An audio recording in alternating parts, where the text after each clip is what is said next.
Best पतपेढी निवडणुकीत शशांक राव यांचा पॅनल विजयी, ठाकरे बंधूंचा निवडणुकीत दारुण पराभव। मुंबईत पहाटेपासून पावसाची रिपरिप, लोकलचाही वेग मंदावला। मध्य आणि पश्चिम रेल्वे अर्धा तास तर हार्बर लोकल 15 ते 20 मिनिटे विलंबाने।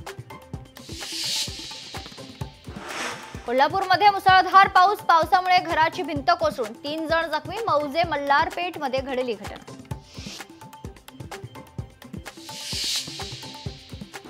कोल्हापूरच्या पंचगंगा नदीने इशारा पातळी ओलांडली। पंचगंगेची पातळी 40 फूट 2 इंचांवर।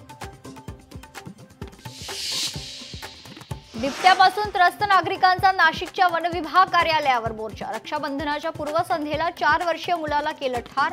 13 दिवस उलटूनही बिबट्या जेरबंद नाही।